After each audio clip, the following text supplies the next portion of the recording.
ሰላም ጤና ይስጥልኝ ውድ የቻናሌ ቤተሰቦች እንዴት ከረማችሁ? ዛሬ ይዤላችሁ የመጣሁት ልክ እንደምታዩት ኦፖ ኤ54 ነው። እነዚህ ስልኮች ልክ እንደምታዩት እንግዲህ ሪከቨሪ ሙድ ብለው የሚቀሩበት አጋጣሚዎች ይኖራሉ። አንዳንድ ጊዜ ልክ እንደምታዩት እንግዲህ እዚች ጋር ሪከቨሪ ሙድ ይላል። ስለዚህ ይህ ስልክ ፎርማት ተደርጎ ነው የመጣው። ፎርማት ተደርጎ ያው እንዲከፈት ነው የመጣው።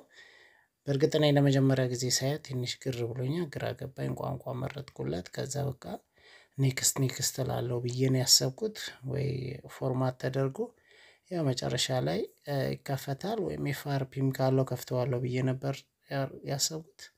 ግን ትንሽ ግር አለኝና ከዛ በኋላ ሳየው ምንም ስታርት የሚል ያው አንድ ስልክ ፎርማት ተደርጎ ሊመጣልን የሚችለው በስተመጨረሻ ውጤት ስታርት የሚል ነው። ከዛ በኋላ ስታርት ብለን ኔክስት እያልን ያው የሚሞሉትን ነገር እየሞላን ዋይፋይም ኮኔክት ማድረግ ካለብን ኮኔክት እያደረግን እያለፍን መጨረሻ ላይ ኤፍአርፒ ካለው አለው ከሌለው ስኪፕ ብሎ ያልፍልናል። ስለዚህ ነገር ግን ይሄ ፎርማትም አደረኩት። ልክ እንደምታዩት እንግዲህ ፓስወርድ ሙላበት አለኝ፣ ሞላውበት፣ ፎርማት አደረኩት። ልክ እንደምታዩት እንግዲህ ዊፕ ዳታ እያደረገ ነው ወይም እሬዝ እያደረገ ነው። ሙሉን አጠቃላይ ፎርማት አድርግቷል። ልክ እንደምታዩት ፎርማት አድርግቶ ጨርሷል። ሰክሰስፉል ብሎኛል። ከዛ ኦኬ ያልኩት። ከዛ ልክ እንደምታዩት ድጋሚ ሪስታርት ሲያደርግ ወይም ጠፍቶ ሲበራ ድጋሚ ሪከቨሪ ሙድ ይላል። ከዛ ያው ትንሽ ግር ብሎኝ ነበር በመጀመሪያ። ከዛ በኋላ በቃ ፓወር በተን ማይነስ እና ፕላስ አለ እንደምታውቁ ከጎን ያሉት። ስለዚህ ማይነሱ አፍኖ ቀርቷል ማለት ነው። ሪስታርት በማድረገው ሰዓት ማይነሱ አፍኖ ስለሚቀር በቀጥታ ሪከቨሪ ሙድ እየከተተው ነው ማለት ነው።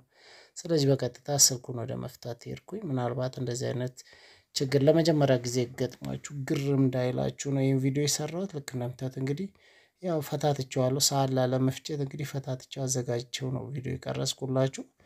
ስለዚህ በቀጥታ ይህን ምን እናደርጋለን? ማይነሷን እንግዲህ ለማንሳት እንሞክራለን። ባይ ዘ ዌይ ከአብዛኛውም ስልኮች እንደዚህ የምናነሳቸው በቀላሉ ነው የሚነሱት። ኦፖ ግን አይነሳም፣ በጣም ነው የሚያስቸግረው። እንግዲህ ታግዬ እምቢ ብሎኛል። በስተመጨረሻ ያረኩት ምንድነው? በቀጥታ እችን ከላይ ያለችውን ብረት ፈንቅሎ ማንሳት። ምክንያቱም በቃ አልነሳለኝ። እሷን ቼክ ለማድረግ ብቻ ችግሯን ከለየው በኋላ በቀጥታ በሌላ ሲስተም አነሳዋለሁ ወይም በብሎር ማንሳት እችላለሁ። ለምሳሌ ኢንፊኒክሶች ቢሆኑ ሳምሰንግም የሚያስቸግሩ አሉ። አብዛኛውም ባይሆንም አንዳንዶቹ በጣም ያስቸግራሉ። እንዳያችሁት ቅድም በካውያዬ በቀላሉ ማንሳትም አልችላቸው አሉ፣ የማይነሱ አሉ። እነሱን ብሎር ነው የምጠቀመው። በደንብ ሞቅ አርግቼ ሰጥቼ ለማንሳት ነው ሞክረው። በጣም ነበር የሚያስቸግረው።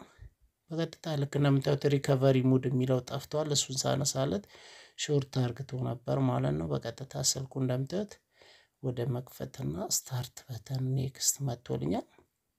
ስለዚህ ኔክስት እያለን ያለውን ነገር መጨረሻ ላይ እንግዲህ ኤፍአርፒ ደግሞ ቪዲዮ ሰርቻለሁ። ኤፍአርፒ ጠየቀኝ ስልኩ በስተመጨረሻ ሲጠይቀኝ ያው ባሎክቱል እንዴት አርግተን ኤፍአርፒውን ባይፓስ እንደምናደርገው ቪዲዮ ሰርቻለሁ። ኢንድ ስክሪን ላይ ያስቀምጥላችኋለሁ ማለት ነው። ስለተከታተላችሁኝ አመሰግናለሁ። በሌላ አስተማሪ ቪዲዮ ደግሞ እንገናኛለን። በያላችሁ በመልካም ጊዜ ይሆናላችሁ። ባይ ባይ።